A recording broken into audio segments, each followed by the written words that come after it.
Olá pessoal, tudo bem com vocês? Hoje a gente vai fazer a nossa aulinha sobre a dinâmica climática brasileira, né? Então eu faço hoje uma introdução sobre o assunto e aí nas próximas aulas a gente vai vendo cada uma das nossas regiões, tá? O detalhe da circulação atmosférica de cada uma delas, né? As implicações climáticas mais em nível regional, tá?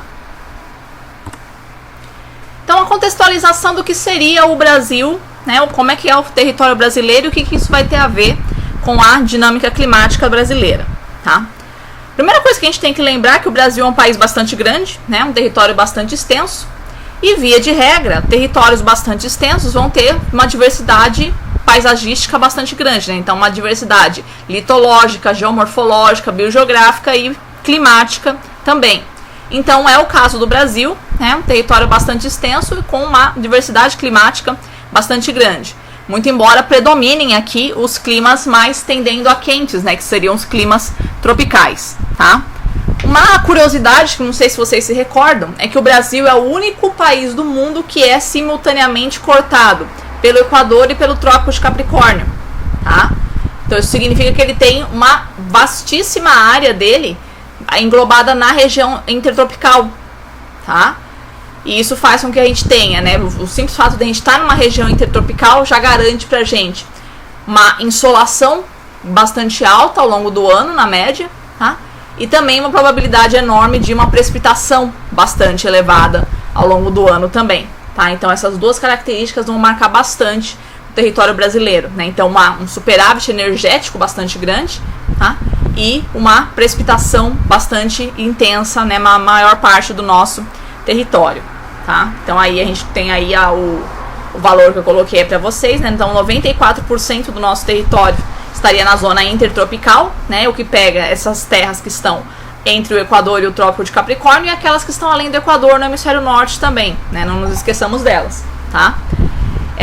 E o Brasil vai ter também, né, algumas terras, né, fora da zona intertropical, vão ser as terras mais aí do sul, onde nós estamos aqui em Floripa, tá? Outra coisa que caracteriza o território brasileiro também, né? Um extenso litoral, aproximadamente 7.000 quilômetros de litoral que nós temos, tá? Então a gente vai ter uma extensa área do nosso território marcada pela maritimidade, como a gente tinha visto no semestre anterior, tá? E também é um país, né, além de ser um país eminentemente litorâneo, ele também é um país eminentemente continental, tá? Porque se você pega, por exemplo, o Chile deve ter uns 4.000 quilômetros de litoral, talvez mais até. Mas é um país, né, só aquela lombriguinha ali, né, no entorno dos Andes. Então não é um país que se caracterize tanto por uma interiorização do seu território, né? Então a característica de maritimidade sobre o clima vai sobressair muito mais, tá? Não é o caso do Brasil, né? Então a gente tem um litoral bastante extenso, né, e um território continental bastante extenso também. Tá? Então, além da gente ter a diversidade climática característica da variação latitudinal que nós temos, né, nós vamos ter também uma variação, né, entre maritimidade e continentalidade bastante marcante no nosso território. Tá? Outra característica também do nosso país, né, um relevo bastante variado, então uma presença bastante marcante de planícies, de planaltos, de depressões, de chapadas, né, uma variedade bastante grande de formações de relevo, tá? Mas de maneira geral a gente não tem muita coisa muito alta aqui no país, né? De maneira geral as altitudes aqui do Brasil são chamadas altitudes modestas, né? A gente não tem, né, pontos do nosso território acima de 3.000 metros, tá? O Pico da Neblina, a última medição que foi feita, né, foi feita uma correçãozinha sobre a altitude dele, então ele não chega a ter 3.000 metros, tá? Então nós somos um país baixinho, tá? A gente tem uma diversidade de formas muito grande, tá? Mas de maneira geral elas são baixinhas, tá? Não significa que alguns pontos elas não possam ser significativas, tá? Então basicamente na Serra do Mar, basicamente na região sudeste, vai ser bastante importante o efeito da altitude sobre o clima, tá? Mas nada que se compare ao que você observa nos Andes ou nos Alpes, coisa assim, tá? Então, por tudo isso, né, basicamente por todas as características que a gente estava falando, então a extensão, a maritimidade, né, e a predominância aí de latitudes tropicais, a gente vai ter um predomínio no nosso território de climas tipicamente tropicais, né, em todas as suas nuances de variação, tá? Como a gente vai ver agora. Então aqui a gente tem um mapa mostrando a classificação dos climas do Brasil segundo o Köppen, tá? Então vamos recordar aqui um pouquinho, ó. Então esse interiorzão aqui da Amazônia é o clima AF, né? Lembra-se que os climas As são aqueles que têm as temperaturas médias do mês sempre acima dos 18 graus, tá? Então o AF seria sem estação seca, né? Úmido o ano todo, que é esse interiorzão aqui da Amazônia, tá? O AM, que é com uma curta estação seca, e o AW aqui, que é quando você já tem uma estação seca mais pronunciada, né? No caso, né, W vai significar seca de inverno, tá? Então esses climas aqui, né, os climas do tipo A, é que vão ser os mais característicos do território brasileiro. Então você vai observar eles toda a região amazônica, né? Climas do tipo A, né? Praticamente todo o Brasil central aqui, tá? E algumas porções aqui do litoral a gente reencontra alguns climas AF e AM, né? Então os climas, né, que é úmidos o ano todo e os com curta estação seca aqui um pouquinho mais para o interior, tá? Então esse é o tipo climático que vai dominar o território brasileiro, tá? Depois a gente vai ter esse clima em amarelinho aqui, que é o tipo climático segundo o Köppen BSH. Os climas B, lembra que são os climas secos, tá? E aí essa característica aqui desses climas nordestinos, então, né, sempre quentes, né, e secos a maior parte do ano, tá? Aqui, ó, esse amarelinho aqui, tá? Que mais que nós temos? Depois a gente tem os climas do tipo C, tá? Então o CFA aqui, tá? Maior parte do sul do Brasil vai pegar esse tipo climático, né? Então os climas C são os climas mesotérmicos, ou seja, já não são mais tão quentes como os climas As, tá? F significa que é úmido o ano todo, lembrando aqui, ó, a mesma coisa, tá? E com um verão quente, né? No final, a letrinha A no final significa o verão quente, tá? Depois, aqui mais pelas regiões das serras, um CFB. Então, mesma coisa, mesotérmico, úmido o ano todo, porém com um verão menos quente, tá? Um verão um pouquinho mais brando, tá? Você vai observar aqui algumas serras do sudeste também, tá? E depois aqui o clima típico aqui mais do sudeste, né? E o sul do Brasil central, né? É um clima mesotérmico com seca de inverno, tá? Então, C de mesotérmico, W significando a seca de inverno. E aí as variantes dele, né, com o verão quente, que vai predominar no norte de São Paulo, sul de Minas, tá? E o CWB com o verão mais brando, né? Então, mesotérmico, inverno seco com verão brando, que vai pegar aqui as terras mais altas de Minas, tá? Então essa aqui é a classificação climática do Köppen. Vocês devem se recordar que ela é baseada unicamente nas médias e na variação anual da temperatura e da precipitação, tá? A classificação do Köppen, ela não tem uma preocupação, né, de descrever a gênese do tipo climático, ou seja, por que eles são assim, tá? E aí a gente tem uma outra classificação, que vocês se recordam, uma outra família de classificações, melhor dizendo, né? Que seria a família de classificações do Strahler, tá? Que ela vai se basear não apenas, né, nas médias de temperatura e de precipitação, mas na trajetória das massas de ar, vai ser o principal componente dela. Por que isso? Tá? Porque se você observar a classificação, né, uma classificação do Köppen, ela tem passa uma ideia assim de uma classificação mais estática, né, dizendo, as médias são assim e pronto, né?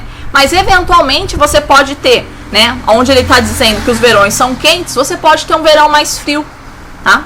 Onde ele está dizendo que os invernos são mais secos, você pode ter eventualmente um inverno mais úmido, tá? Então, você só observar uma classificação assim mais estática, ela não vai explicar quais seriam os motivos dessas variações, tá? Uma classificação, né, baseada nas massas de ar vai te explicar mais facilmente, né, por que você tem variações de um ano para outro, tá? Porque as massas de ar, a atuação das massas de ar, ela nunca é igual de um ano para outro, tá? Então, por isso que a gente vai poder observar essas variações, tá? Então, toda aquela família, percebam, toda essa família de climas que o Keppen classificaria como a F, a M ou a W aqui na Amazônia, segundo o Strahler, vai ser classificado como uma unidade só, tá? Com o nome de equatorial úmido. Então, com a característica do equatorial úmido, ele é quente e chuvoso o ano todo, tá? Depois, esse laranjão aqui, que é o tropical, característica, ele é quente o ano todo, né, com um verão chuvoso e um inverno seco, tá? E aí, por que você vai ter essas características de cada um deles, né? Então, o clima equatorial, ele tá o tempo todo dominado pela zona de convergência intertropical, também chamada de a zona da convergência dos alísios, né? Para onde vem os alísios de nordeste e de sudeste. Então, ele está recebendo, essa região aqui está recebendo massas de ar úmido o ano inteiro, tá? Não é a mesma coisa que se passa com essa porção mais laranjona aqui, tá? Um pouquinho mais para o sul e mais para o interior do nordeste, né? Já chega uma época em que a zona de convergência intertropical não avança por toda essa região aqui, tá? Muito embora essa porção aqui do Maranhão, do Piauí, fique em latitudes, né, semelhantes ao interiorzão da Amazônia, a gente vai ver qual vai ser o fator que faz essas regiões aqui serem um pouco mais secas do que o interiorzão da Amazônia. Mas já adiantando, é basicamente, né, o relevo, tá? Depois a gente tem, no interior do Nordeste, o chamado tropical semiárido, que é quente o ano todo com uma estação seca prolongada. Então, se o tropical tem de 4 a 6 meses de seca, o tropical semiárido tipicamente tem de 7 a 9 meses de seca, né, podendo chegar a 10 ou 11 em algumas porções um pouquinho mais localizadas, tá? E depois o litorâneo úmido aqui, tá? Percebam em relação à classificação do Keppen, tá? Que ele classificaria, né, os tipos climáticos da Amazônia e esses tipos climáticos do litoral. Para o Keppen é a mesma coisa, tá? Para o Strahler não, tá? Por que isso? É porque os tipos de massas de ar, os processos atmosféricos que se dão aqui no interior da Amazônia são diferentes dos processos que se dão aqui no nosso litoral. Então a Amazônia vai ser uma região mais chuvosa, por quê? Porque é uma região plana, né, que permite a entrada das massas de ar aqui, né, o acúmulo, né, a entrada e o acúmulo das massas de ar aqui vindas do Atlântico, tá? Enquanto que o litoral do Brasil, ele é úmido por quê? Pela presença do mar, é claro, mas também pelo auxílio da orografia, ou seja, quando a chuva vai batendo aqui na serra, né, vai caindo, né, não consegue ultrapassar a serra, essa umidade, e ela vai cair ali no nosso litoral, tá? Então a serra forçando esse ar a subir, ele induz a formação de nuvens, tá? Então esses 4 climas que eu expliquei aqui vai ser chamados de os controlados por massas de ar equatoriais e tropicais, ou seja, climas, né, dominados aqui tipicamente das baixas latitudes, tá? Indo um pouquinho mais para as latitudes médias, a gente tem 2 tipos climáticos aqui, né, que são o tropical de altitude, tá? Por que chamado tropical de altitude? São os mesmos processos, basicamente, que dominam os climas tropicais. É a mesma característica de você ter, né, o quente o ano todo, né, um verão chuvoso e um inverno seco. Só que esse quente o ano todo é um peronomútil, assim, né? Então o verão já não é tão quente assim, né, e o inverno você sente sim uma baixa de temperatura bastante significativa, tá? Tudo isso por quê? Pelo efeito da altitude. Ah, então vocês devem se lembrar que a altitude ela vai conseguir abrandar as temperaturas, tá? E é isso que a gente vai observar nas serras aqui do sudeste do Brasil, tá? E depois o clima subtropical, né? Que eles são dominados, né? Assim como o tropical de altitude, dominado por massas de ar tropicais também, né? Chegam aqui, mas também as massas de ar polar, tá? Então é a região que vai ser mais alvo da entrada de massas de ar frio vindas da Antártida, tá? E aí você vai ter temperaturas um pouco mais baixas no inverno daquelas que você registra no restante do Brasil, Perfeito? Então aqui você tem, né, duas classificações climáticas diferentes, né, para explicar, né, de perspectivas diferentes qual a descrição aí dos fenômenos. Então a classificação do Köppen, ela é mais descritiva, a classificação do Strahler vai ser mais explicativa, né? Então por que você tem a característica dessas massas de ar aqui, tá? Passar para vocês um pouquinho de alguns conceitos de climatologia dinâmica, então, né, pegando esse gancho do Strahler. O que vem a ser a climatologia dinâmica? Tá? É o estudo do clima com base no movimento das massas de ar. Tá? A centralidade desse conceito, dessa área, é a gente tentar explicar as excepcionalidades. Tá? Por que você vai ter, né, alguns anos que são mais frios do que outros, por que você vai ter uns anos mais quentes do que outros, tá? Ou porque você tendo, às vezes, regiões que aparentemente estão na mesma condição geográfica, né, não vão ter o mesmo tipo climático, tá? Porque vão ser atingidas por massas de ar diferenciadas, tá?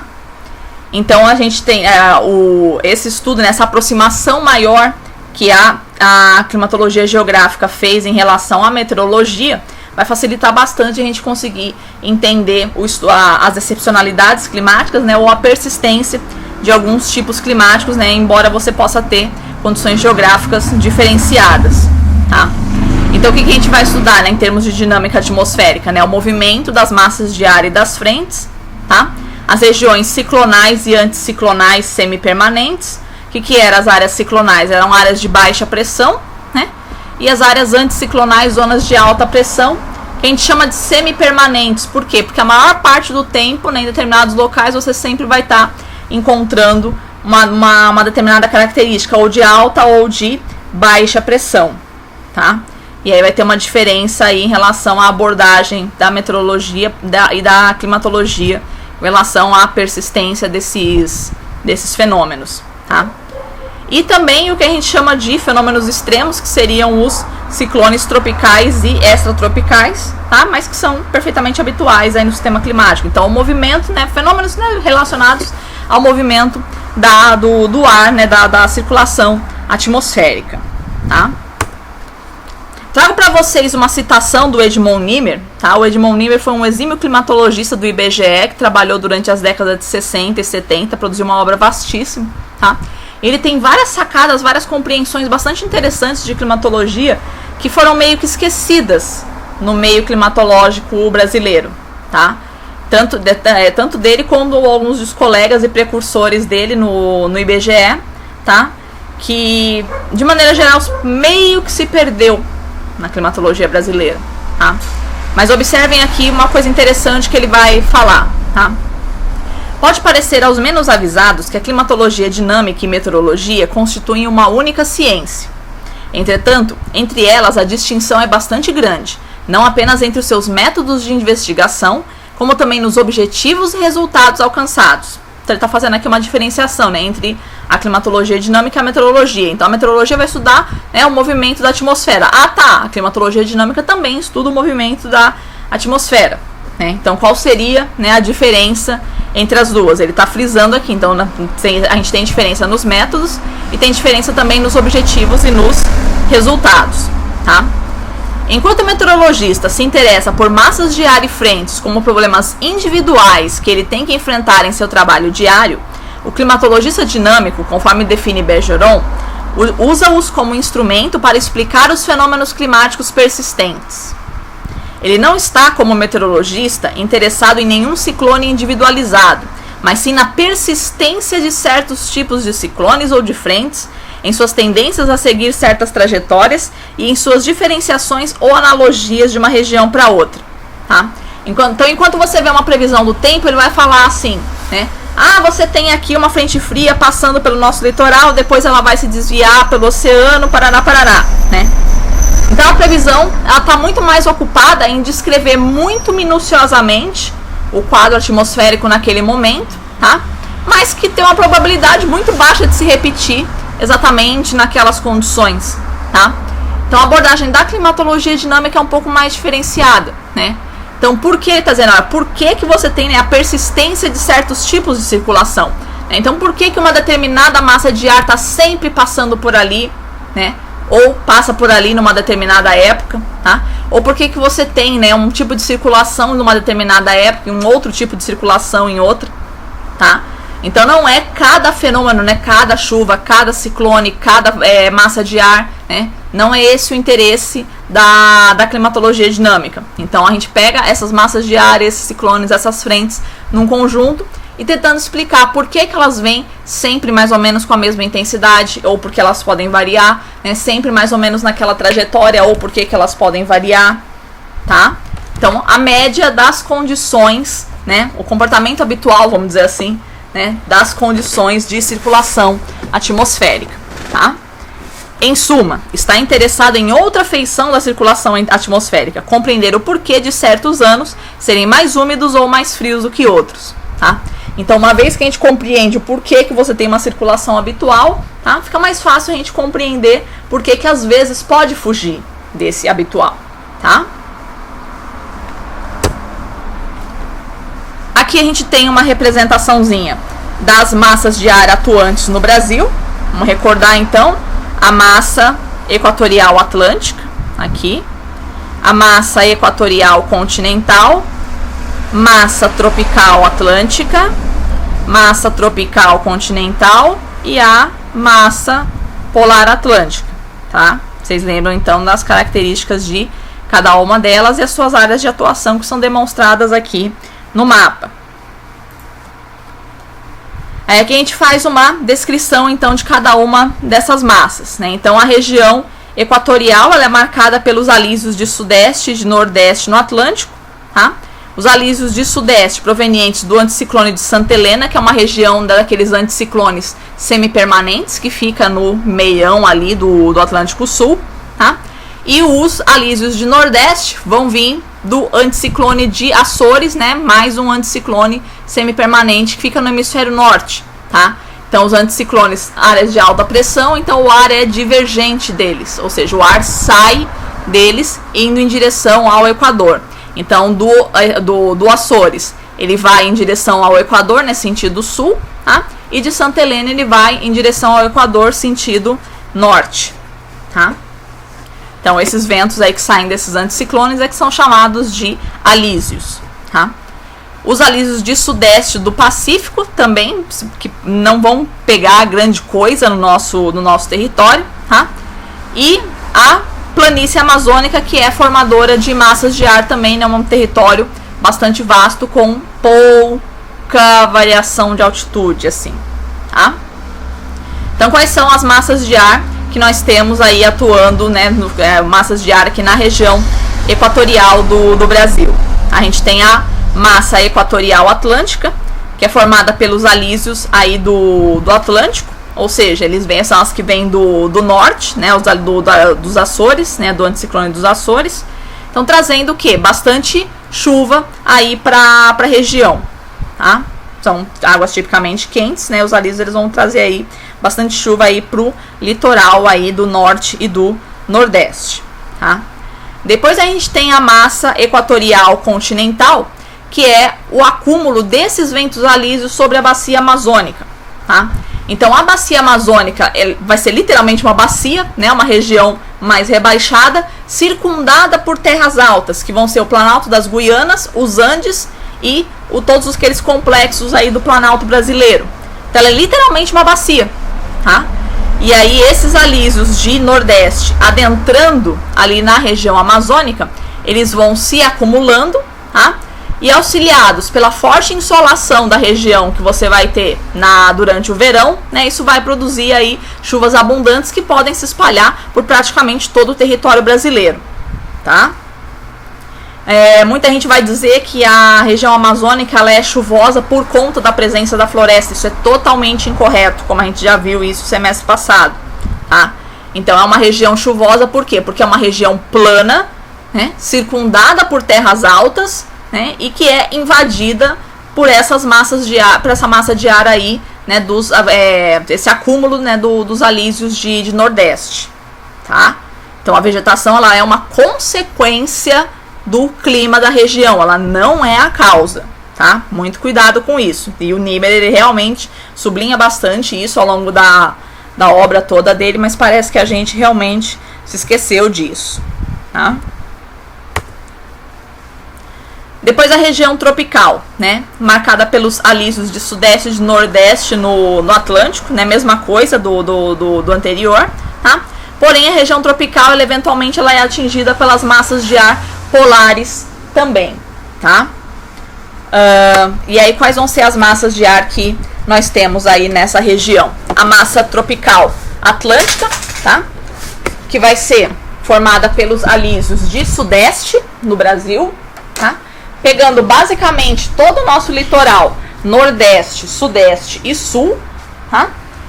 E aí a orografia que você vai ter aí na serra, né? Então a presença da serra vai favorecer com que você tenha um agravamento, vamos dizer assim, da questão das chuvas, tá? Então essa umidade desses alísios, no momento em que elas vão atingindo aí o nosso litoral, você vai ter a presença maior aí da precipitação, tá?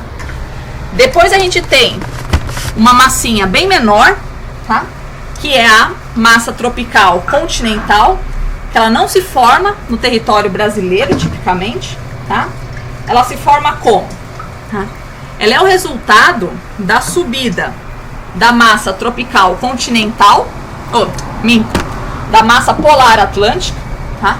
A massa polar atlântica, ela vai eventualmente conseguir atravessar os Andes, tá? No que ela vai atravessar os Andes, ela vai descendo, né? Se acumulando sobre aquele interiorzão ali da Bolívia, do Paraguai. E aí soprando depois para o interior do território brasileiro, tá? Então por isso que ela vai ser mais atuante nos meses de inverno, que é quando você tem a maior chegada aí das massas de ar polar, né? Então ela sobe, a massa de ar polar atravessa os Andes, tá? No momento em que ela atravessa os Andes, lembra, conforme você vai aumentando a pressão, né, você vai aquecendo esse ar, você vai diminuindo a capacidade dele de reter a umidade. Então é um ar que, mesmo que a altitude fosse mais úmido, tá? No momento em que ele vai descendo, ele vai se aquecendo, vai dilatando, ele vai ficando mais seco, tá? Diminui a capacidade de retenção de umidade. Então ela vai ser uma massa de ar aquecida, né, quente, porém seca, tá?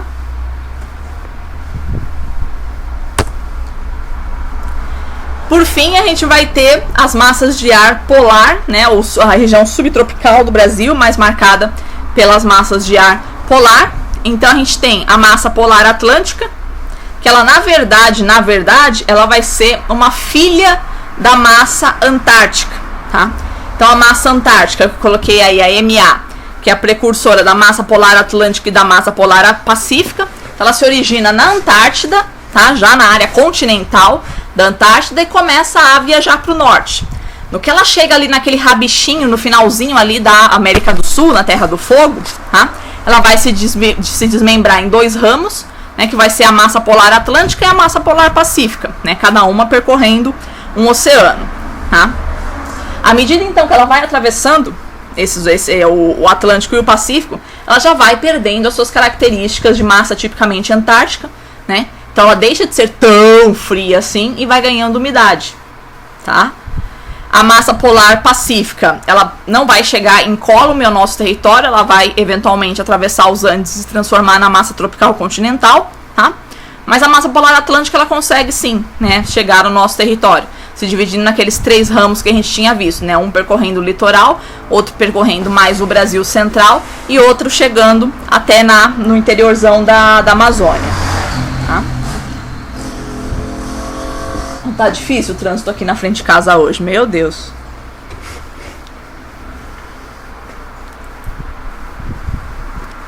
A circulação, né, a circulação típica, né, aqui no Brasil, no verão e no inverno. Então, no verão, quais são as massas de ar que são mais fortalecidas no Brasil? Então, a massa equatorial atlântica, a equatorial continental e a tropical atlântica que vão ser as mais fortes, enquanto que você tem a tropical continental e a polar atlântica um pouco mais enfraquecidas, tá? Então aqui qual que seria a característica que ele está descrevendo aqui, né? O enfraquecimento dos anticiclones do Atlântico e da Antártida e o fortalecimento da depressão amazônica, ou seja, por quê? Né? O que era depressão? É uma área ciclonal, né? Uma área de baixa pressão, né? Então, em virtude do forte aquecimento que você tem ali no continente, o que você vai ter? Né? Um forte aquecimento, então esse ar aquecido, ele se expande e ele sobe, né? Ele subindo, ele vai fazer duas coisas, né? Primeiro, por si só, já formar nebulosidade, por ele estar subindo, né? E essa falta, essa espécie de vácuo, vamos dizer assim, de ar que vai ficar sobre a região amazônica, vai facilitar essa sucção do ar da massa equatorial atlântica, tá? Então, esse aquecimento aí do interior do continente, vocês devem se recordar, né? O continente se aquece mais rápido, né? Mais facilmente do que o oceano, tá? Então, esse aquecimento maior aí do continente vai fazer com que, né? Essa baixa pressão que se gera sobre o continente vai sugar o ar vindo do oceano, tá? Esse ar sendo sugado do oceano vai trazer novamente mais umidade ali para o interior da Amazônia, que novamente vai ser evaporado, formar nuvens e se espalhar não só pelo interior da Amazônia, como para praticamente todo o território brasileiro, tá? Então vocês veem eventualmente aí no jornal ele falando de uma tal de zona de convergência do Atlântico Sul, né? Que é toda uma nebulosidade, né? Um canal de nebulosidade que atravessa toda a América do Sul, né? Trazendo a umidade da Amazônia em direção ao sul e sudeste, tá? Então seria essa característica aí, né? De você ter esse acúmulo de umidade sobre a Amazônia que depois se espalha por quase todo o território brasileiro, tá? Então, grosso modo, né? Essas duas massas de ar aí, né? A equatorial atlântica e a equatorial continental, elas vão dominar a cena do Brasil no verão, tá? No inverno, o que nós temos? Nós temos um enfraquecimento dessa característica, né, de aquecimento da Amazônia, tá? E um avanço maior da massa de ar polar, tá? Então a massa de ar polar, ela avançando primeiro, né, durante o outono, final do verão, durante o outono todo, eventualmente pegando até o comecinho do inverno, tá? Um domínio maior da massa tropical continental, tá? Que vai dar uma característica aí desses invernos mais secos que a gente tem no Brasil central, tá? À medida em que o inverno vai avançando, vai ficando bem clara a atuação da massa polar atlântica, que ela vai dominar, né, maior parte do nosso território.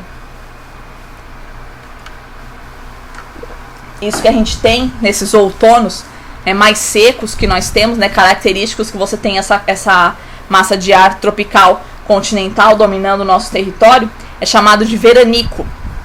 Não sei se vocês recordam, tá?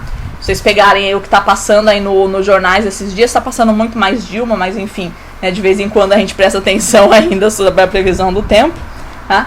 Então tá mostrando todos esses dias aí bem claramente uma que eles chamam de bloqueio atmosférico, né? Então uma massa de ar, né, quente e seca dominando boa parte do Brasil central, que impede o progresso das frentes frias. Então o que é? Essa massa tropical continental, quando ela pega essas manias de grandeza, tá? Ela invade todo o Brasil central e fica lá, né? Fica ali parada, né? E as frentes frias não conseguem avançar, tá? Então por isso você não vai ter, né, chuva, né? O Brasil todo de maneira geral estando muito seco, né? A maior parte do Brasil central todo muito seco por esses dias, tá? Então essa massa tropical continental, ela se estabelece aí e deixa dias extremamente quentes, né? Como se fosse verão mesmo, em pleno outono já, mas como se fosse verão mesmo, tá? Então esse é chamado veranico. E ele não acontece só em maio, tá? Ele pode acontecer em abril, que é quando nós estamos vendo agora, né? Ou pode eventualmente acontecer até em junho, tá? Então, porque a galera chama de veranico de maio, então ele só pode acontecer em maio, portanto ele está acontecendo agora em abril, é culpa do aquecimento global, vai pro inferno.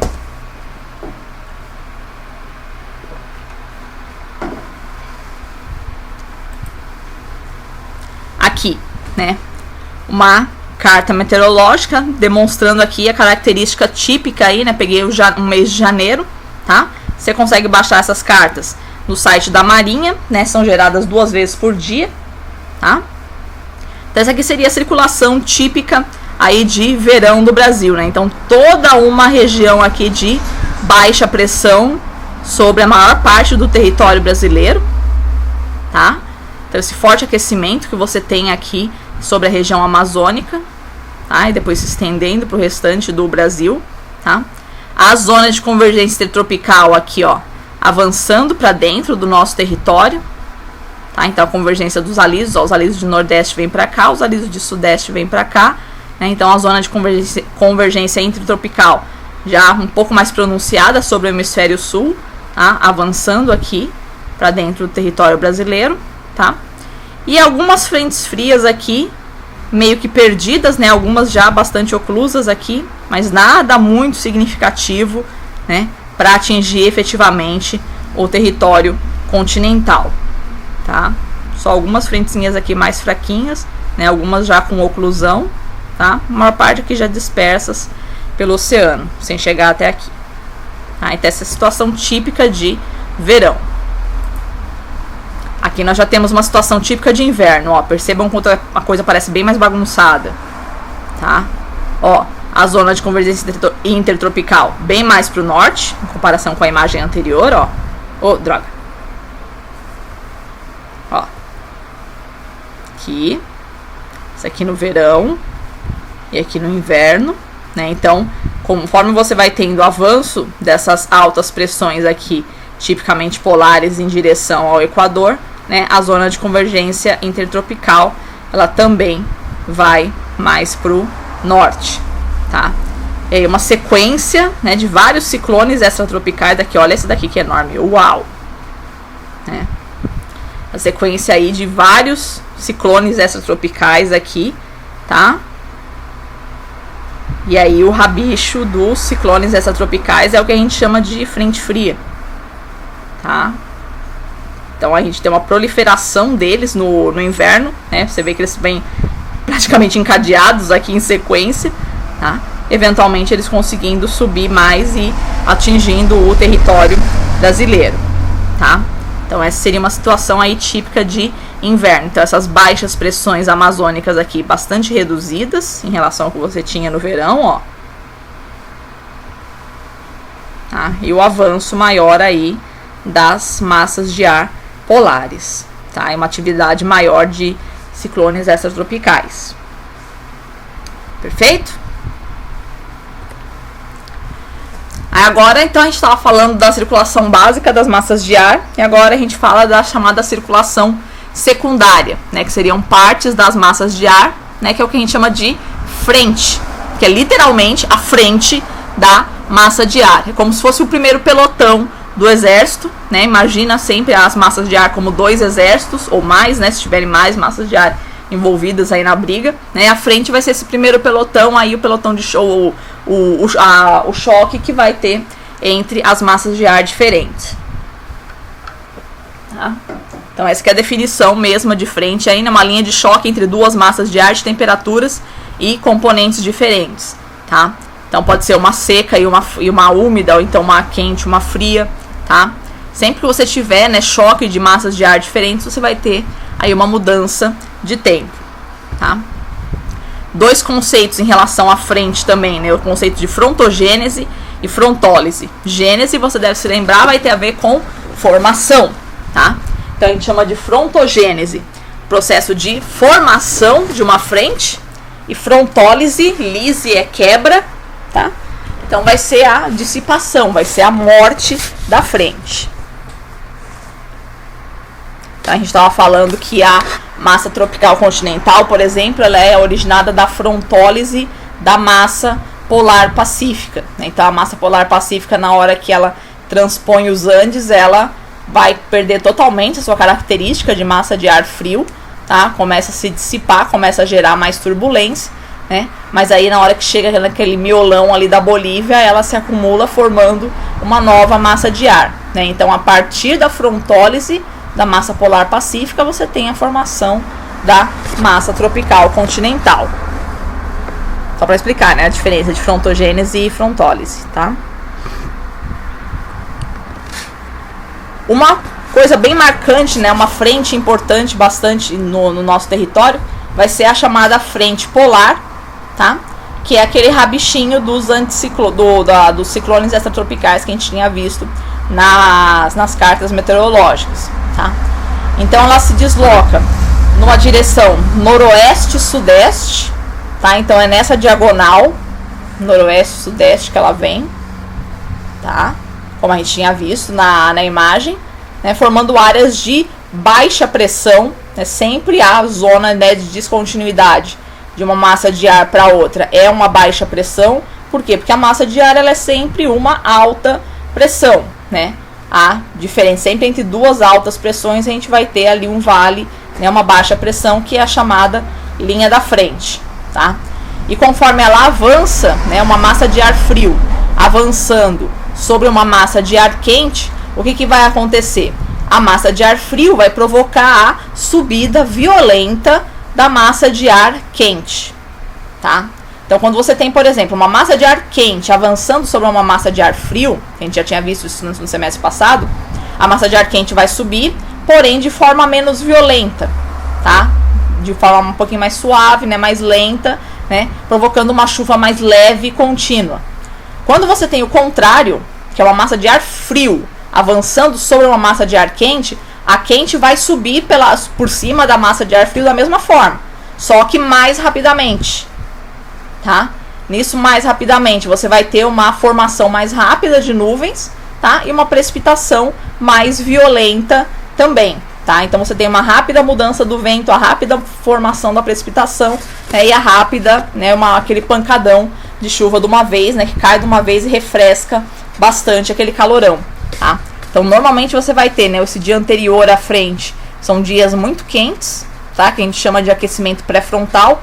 Em São Paulo eu nunca percebi isso tão nítido, mas aqui em Floripa é muito nítido. Você sempre tem um dia de calor infernal, né? E no dia seguinte uma derrubada brusca da temperatura, tá? Então isso é o que a gente chama de aquecimento pré-frontal. É como se a massa de ar ela estivesse dando, a massa de ar frio estivesse dando um ultimato para a massa de ar quente, né? Esmagando ela, fazendo ela avançar, né? Mas aí por fim a massa de ar frio consegue se impor, tá?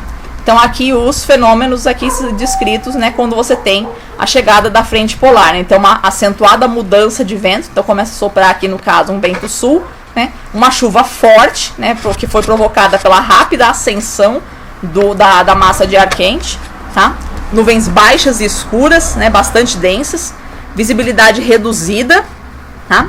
Forte turbulência, tá? Isso a gente não percebe aqui na superfície, mas para quem está em avião, por exemplo, você não pode atravessar uma linha de frente assim por dentro de jeito nenhum, tá?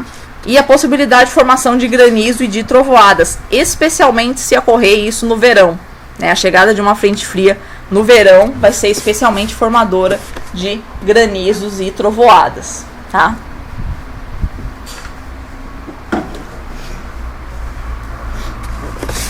E aí lembrando, né, que essa massa de ar polar, né, então um ramo vai para leste, outro vai para oeste dos Andes, né? Então o ramo leste dos Andes vai formar a massa polar atlântica, que ela pode se dividir naqueles 3 ramos em que ela subdivide no território brasileiro, tá?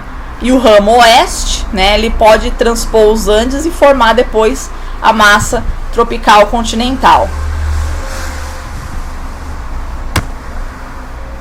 Aí, pegando aqui em detalhe agora o ramo leste, né? Então ele subdivide em 3 ramos, né? Então um vai percorrer a costa do Atlântico, né, conseguindo atingir o litoral do Nordeste no inverno, tá? Inverno assim, né, aquilo que os nordestinos chamam de inverno, que é mais o outono, né? Aquela coisa, né, de março, abril, maio, né, que é a época que tem um pouco mais de chuva de maneira geral no litoral do Nordeste e partes do interior, que é a época em que as frentes frias elas conseguem, né, avançar, esse ramo, né, da massa polar atlântica, ela consegue avançar mais pelo litoral do Nordeste, tá? outro vai atingir aqui os planaltos centrais aqui do Brasil, né? Então percorrendo, passando por cima da região sul toda, chegando até, atravessando uma boa parte do interior de São Paulo, eventualmente chegando ali até Goiás, tá? E aí um outro ramo pode chegar até o Acre, tá? Que é aquelas baixas de temperatura, né, que não são raras durante o inverno, né, que eles chamam ali de friagem, tá? Vocês devem se recordar aquele inverno maravilhoso de 2013, que teve vários registros de neve aqui no estado, aquela neve no Cambirela, inclusive, né? Teve dia que deu 6 graus em Campo Grande, né? Você consegue imaginar um negócio desse, cara? Sabe onde é que é Campo Grande? Aquilo não raro registra 40 graus assim ao longo do ano, tranquilaço, uma secura do inferno, né? E naquela semana realmente registrou 6 graus, né? Então a gente pode sim ter, acho que deu uns 10 ou 12 assim em Rio Branco. Nossa, surreal o negócio assim. Realmente, né, foram uma sequência de frentes frias que nós tivemos bastante intensa, tá? Então isso pode acontecer assim, né, chegando esse relevo mais baixo aí do Brasil Central, pode realmente favorecer essa trajetória, tá? Um destaque importante, né, que é justamente por conta da presença, né, dessa massa, da massa polar atlântica, né, invadindo o Brasil, né, o sul, passando por cima, né, esse ramo do meio, que passa por cima do sul do Brasil, né, atravessando o estado de São Paulo e chegando a Goiás, né, que ele traz para essa região uma umidade que de outra forma não existiria durante o inverno. Então durante o verão essa região é úmida, ok, né? Vem umidade do litoral, vem umidade pela própria convecção ali do continente, beleza, né? Mas o inverno do sudeste brasileiro, né, embora seja mais seco do que o verão, né, para muitas regiões não pode ser classificado como uma estação seca. Lembra quando a gente fez os climogramas, né, que era uma estação seca? É quando a precipitação é inferior ao dobro do valor da temperatura, tá? Para a maior parte do sudeste do Brasil, o estado de São Paulo principalmente, né, essa característica não se verifica, né? Você não tem uma estação tipicamente seca no sentido climatológico, tá? Existe sim a seca perceptível pelo homem, né, que é uma época de precipitação mais reduzida, mas não a seca climatológica, que é essa em que a precipitação fica inferior ao dobro da temperatura. E por que isso? Né? Porque mesmo no inverno, que é quando você tem uma redução da atuação das massas de ar tropicais, né, que vão trazer umidade, você tem uma outra massa que traz umidade, que é a massa polar atlântica, tá? Então mesmo no inverno, que no Brasil Central, aquele Tocantins, Goiás, interior da Bahia, né, que são mais secos, né, essa porção mais ao sul do Brasil Central, então Minas, São Paulo, né, o norte do Paraná, né, não são tão secos assim, porque são áreas mais atingidas pela massa polar atlântica, tá? Então elas chegam nessa região ali, Mato Grosso, São Paulo, Goiás, né, o sul de Minas, né, mas já não conseguem atingir um Tocantins, uma Bahia tão trivialmente, tá? Então fica mais frequente ali, mais ou menos até na altura de São Paulo, tá? Ou seja, tudo isso para dizer o quê? Né? Que São Paulo vai ter um inverno razoavelmente úmido para o seu interior, e essa umidade, né, que somada à umidade do verão vai fazer com que praticamente você não tenha estação seca ao longo do ano, tá? Isso vai garantir o quê? A persistência de uma vegetação de porte florestal em pleno interiorzão do continente, que é a Mata Atlântica, tá? Então a Mata Atlântica, você imagina que, né, se chama Mata Atlântica, ela deveria ficar na encosta do Atlântico, né? E realmente ela faz isso por praticamente todo o território brasileiro, desde o Rio Grande do Norte até o Rio Grande do Sul. Mas quando chega à altura, mais ou menos as latitudes ali de São Paulo, ela avança para o interiorzão do continente. Então, originalmente cobria todo o estado de São Paulo, praticamente, né? Avançando por praticamente todo o território do Mato Grosso do Sul, chegando até na Argentina, tá? O parque lá de Iguaçu, né? O parque lá em Foz, é Mata Atlântica ainda. Tipo, Foz do Iguaçu, cara. Tem noção da distância que você tá do litoral do Brasil para ser a Mata Atlântica? Sim, né, e tem Mata Atlântica ali ainda, né? Por que isso? justamente porque você tem, né, um superávit de umidade bastante grande ainda nessa região, né, tanto no verão, ok, aí seria o óbvio, mas também no inverno, tá? Pelo efeito aí da massa polar atlântica, tá? Então esse é um primeiro efeito, né, da massa polar atlântica sobre o Brasil, né, dando essa umidade para o sudeste brasileiro, né, sudeste, parte do centro-oeste, tá? Outra coisa interessante que acontece em relação à massa polar atlântica, né, é que esse exército, né, esse avanço da massa polar atlântica vai provocar suficiente turbulência na atmosfera, conforme ela vai avançando por cima de toda a América do Sul, tá? Provocando suficiente turbulência na atmosfera para que mesmo em regiões que você tiver calmaria, em épocas, quer dizer, que você tiver calmaria na região amazônica, ou seja, um ar mais parado, né, sem grande turbulência, na hora em que vem a massa polar atlântica, é como se ela desse um chacoalhão na atmosfera da Amazônia, ela dá aquela acordada assim, opa, pera aí, né, dá aquela chacoalhada assim, e aí ela volta a ser turbulenta e volta a ter os processos de convecção, ou seja, né, a subida a subida da parcela de ar e formando mais nuvens. Então é mais ou menos assim, né? Retomando, a região amazônica está com o ar mais parado durante o inverno, tá? Paradão ali, chove menos, ok? E aí vem vindo a massa de ar polar atlântica.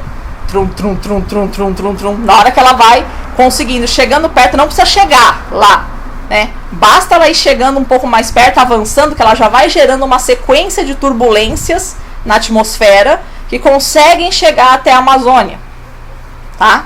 E aí tornando novamente, né, em algumas semanas, a atmosfera da Amazônia turbulenta e fazendo com que chova ali de novo, tá? Então isso vai garantir também que boa parte do território amazônico também não fique seco o ano, durante alguma parte do ano, tá? Então aquele interiorzão da Amazônia, lembra aqui, ó, quer ver? Lembrando aqui no mapa que a gente tinha visto. Esse interiorzão da Amazônia aqui,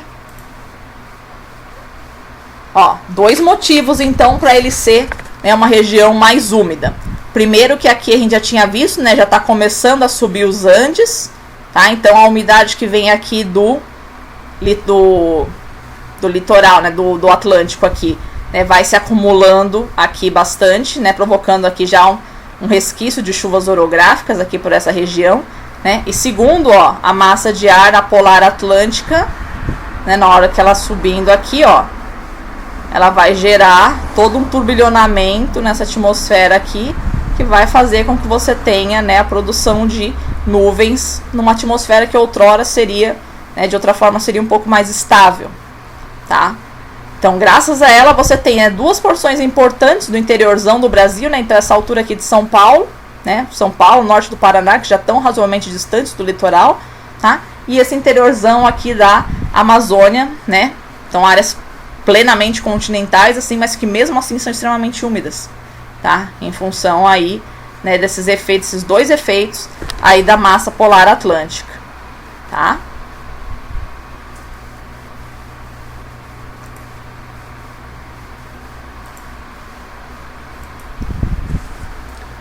Aí depois, a convergência intertropical, né, a ZCIT, essa sigla significando, né, Zona de Convergência Intertropical, que é aquela zona de baixa pressão, mais ou menos ali na altura do Equador, né, que é provocada pelo que a gente chama de convergência dos alísios, né? Então, os ventos alísios, essa região de baixa pressão, né, é provocada por esse forte aquecimento que você tem ali durante praticamente o ano todo, tá? Então vai ser uma área de baixa pressão para onde os alísios se dirigem, tá? Então essa baixa pressão também é chamada, né, de doldrums, tá? Termo de inglês antigo, né, que vai significar simplesmente, basicamente essa calmaria, essa monotonia que você tem né, no clima nessa região, que é sempre chuvoso, tá? Então essa baixa pressão aí praticamente permanente ao longo do ano todo, né, com essa persistência aí das chuvas, tá? Então, a posição dela, ela varia ao longo do ano, né, sempre migrando na direção do hemisfério que é verão, por motivos óbvios, né? Então o hemisfério que for verão vai ter um maior aquecimento, tá? Então por isso você vai ter uma acentuação dessa baixa pressão aí, então ela vai migrando, né, de norte para sul. Porém, a maior parte do ano ela vai ficar no hemisfério norte.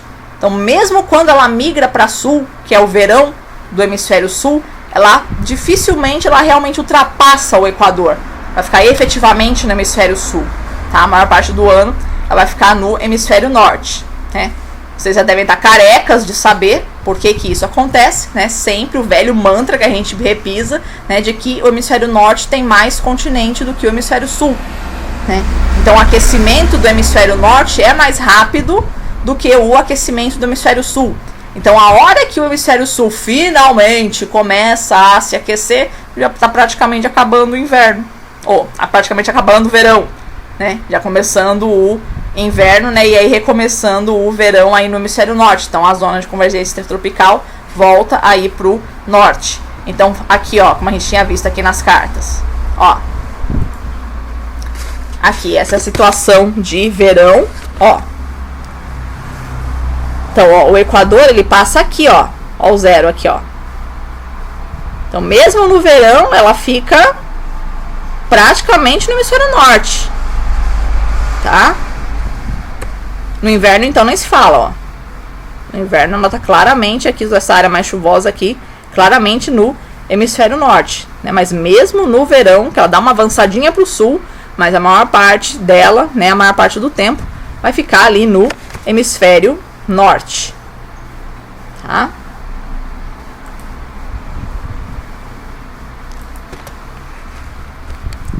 E a orientação dela, então, no sentido leste-oeste, tá?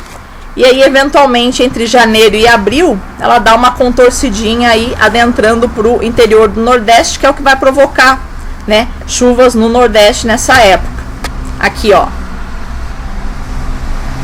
Mais ou menos esse sentido aqui, né? Então, o ponto, a época que ela mais avança para sul é o mês de março, tá? E aí ela consegue atingir, ó, uma partezinha aqui do interior do Nordeste. Então, o litoral e uma porçãozinha um pouco mais central do Ceará, do Rio Grande do Norte, do Piauí, Maranhão, tá? Vão ser regiões, vai ter uma chuva nessa época, né? Março, abril, tá? Em função aí da penetração maior, né? Do auge da penetração aqui sobre o hemisfério sul da zona de convergência intertropical, ó. Reparem que ela tá aqui, ó. Dessa vez ela tá aqui, ó, no hemisfério sul, ó. Realmente conseguiu descer bastante, tá?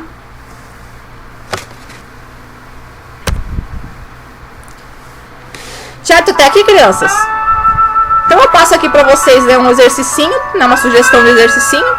Então compare as características da massa equatorial continental e da massa tropical continental, né? Então comparando duas massas continentais, mas que a gente já viu que tem características completamente diferentes, né? Então, em relação à sua formação, área de atuação e fenômenos meteorológicos produzidos, tá? Então, como ela se forma, são processos completamente diferentes. Área de atuação também completamente diferentes, nem menos, né? Mas ainda assim são um pouquinho mais diferentes. E os fenômenos meteorológicos ou climáticos também produzidos por essas duas massas de ar. Perfeito? Tá? Pessoal, qualquer dúvida que vocês tenham, que não tenha ficado claro sobre essa aula, tá? Entre em contato comigo durante a semana, tá? Vão perguntando. A gente tira de novo as dúvidas que sobrarem ainda na próxima sexta-feira, tá? Mas não fiquem deixando acumular, tá? Vão entrando em contato comigo ao longo da semana, tá bom?